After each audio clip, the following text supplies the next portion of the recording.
Hi there, welcome back to my channel list notes. आज का topic है summary of now the leaves are falling fast. इनके जो writer हैं, इनके जो ऑथर हैं वो W.H. ऑर्डन है। और इनके माध्यम से, इस पोएम के माध्यम से वो बताना चाहते हैं कि जो व्यक्ति इस संसार में आया है उसे एक ना एक दिन जाना होगा। ठीक है। तो जब मैं पोएम पढ़ा तो मैंने कुछ हाइलाइट्स पॉइंट निकाल रखे हैं आपको समझाने के लिए। ठीक है। तो समरी एक्सप्लेन करने से पहले मैं आपको हाइलाइट्स पॉइंट्स बताना चाहूँगा और उसे एक्सप्लेन करना चाहूँगा, सो दैट कि आप अच्छे से समझ जाएं और आसानी से आपको ये जो समरी है वो याद हो जाए। ठीक है। तो वो हाइलाइट्स पॉइंट ये है कि गिरते पत्तों का रूपक, ठीक है, ख़त्म होती खुशियाँ, और थर्ड है पीढ़ी दर पीढ़ी मृत्यु का सिलसिला, ऑलराइट, और फोर है कानाफूसी करने वाले और अकेलापन। ठीक है। जब आप पढ़ेंगे तो आपको ये सब हाइलाइट्स पॉइंट आपको दिखेंगे जब आप अच्छे से ध्यान से पढ़ेंगे पोएम। ठीक है। तो मैं बताना चाहूँगा कि इसका क्या मतलब होता है गिरते पत्तों का रूपक। तो कविता की शुरुआत ही गिरते पत्तों की छवि के साथ होती है। ये पत्ते पेड़ों से अलग होकर नीचे गिर रहे हैं।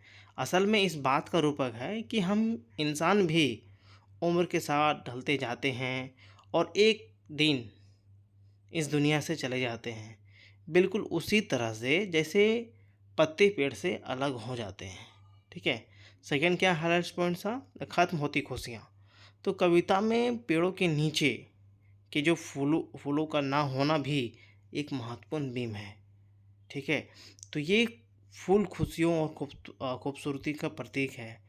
इनका ख़त्म होना इस बात की ओर इशारा करता है कि जैसे जैसे हम बूढ़े होते हैं वैसे वैसे ज़िंदगी की जो खुशियाँ हैं वो भी कम हो जाती है। और नेक्स्ट क्या था, पीढ़ी दर पीढ़ी मृत्यु का सिलसिला। कभी यह भी कहते हैं कि जो छोटे पौधे बड़े पेड़ों के सहारे उगते थे वो भी ख़त्म हो जाएंगे।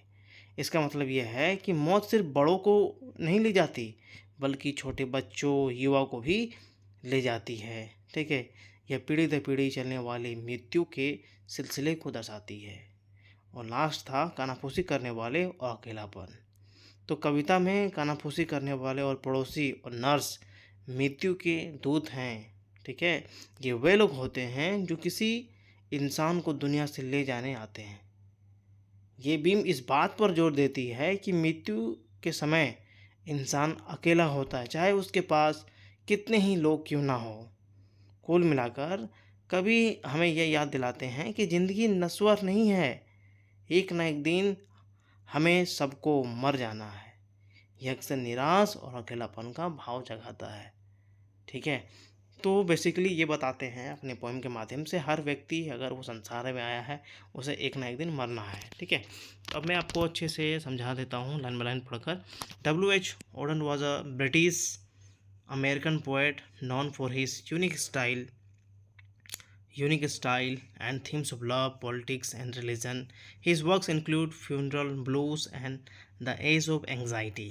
कुछ लोग इसे गलत पढ़ते हैं एंग्जाइटी को, कुछ लोग जो है वो गलत पढ़ रहे हैं एंग्जाइटी का। आप जब देखेंगे तो वीडियो में तो आप देखेंगे कि कुछ लोग जो हैं, कुछ जो टीचर हैं वो गलत प्रोनाउंसिएशन निकाल रहे हैं एंग्जाइटी का। ठीक है। तो ये सही तरीका नहीं है। ठीक है। तो चलिए स्टार्ट करते हैं अब नीचे से। Now the leaves are falling fast is composed by the poet W.H. Auden. This poem shows the cyclic process of death and life. तो बेसिकली जो W.H. ऑर्डन है वो ब्रिटिश अमेरिकन कवि हैं। वे अपनी अनूठी शैली और प्रेम, राजनीतिक और धर्म के विषयों के लिए जाने जाते हैं। ठीक है। तो उनके जो जो महत्वपूर्ण जो कार्य है जो उन्होंने लिखा है, funeral blues, the anxiety of the age of anxiety. ठीक है। तो इनके जो इंपॉर्टेंस वर्क्स है आपको हाईलाइट करने हैं, अंडरलाइन करने हैं। ठीक है। तो इससे क्या होगा, टीचर्स को एक अच्छा इंप्रेशन मिलेगा, किस बच्चे को अच्छे से नॉलेज है, वो अच्छे उनके वर्क्स को मेंशन किया है। ठीक है। और भी अच्छे मार्क्स बढ़ने के चांसेस मिल जाते हैं। ठीक है। जहाँ आपको 4 देना था वहाँ आपको 5 मिल जाता है, 5/5। ठीक है। Now the leaves are falling fast is composed by the poet W.H. Auden. This poem shows the cyclic process of death and life. ठीक है। तो ये जो अब पत्तियाँ तेज़ी से गिर रही है, इनके जो रचयिता हैं वो W.H. ऑर्डन है, उनके द्वारा लिखा गया है। ठीक है। तो इस कविता में कवि जो हैं मृत्यु और जीवन के चक्र की प्रक्रिया को दर्शाते हैं, वो बताते हैं। ठीक है। Poet tells about the unfulfilled dreams of human being.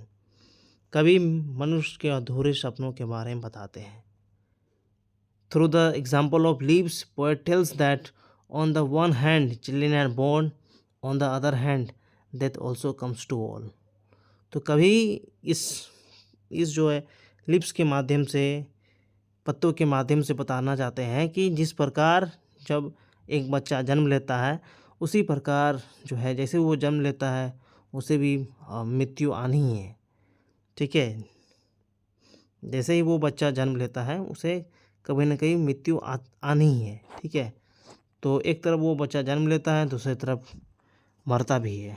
He says that messengers of death are around us. वो कहते हैं कि मृत्यु के जो दूत हैं वो हमारे चारों ओर हैं। They come and take us away after that we feel lonely and our hands becomes inactive. वे आते हैं और हमें ले जाते हैं जब हम अकेला हो जाते हैं। ठीक है। जब हमारे जो हाथ हैं इनएक्टिव हो जाते हैं, मतलब इनएक्टिव मतलब क्या हो गया, जब काम कर नहीं रहा होता है, मतलब हम मर जाते हैं, तब हमारे जो देवता होते हैं, दूत होते हैं, वो आते हैं और हमें ले जाते हैं। The beautiful birds nightingale is the symbol of joy in our life which ends when we take us the last journey of our life.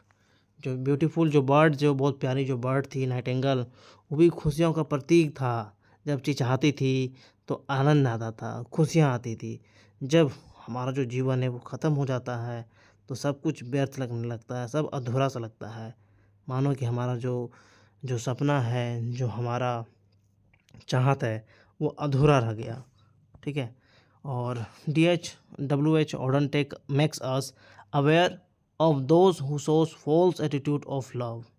तो WH जो ऑर्डन है वो हमें उन लोगों से अवगत कराते हैं जो प्यार का झूठा रवैया दिखाते हैं।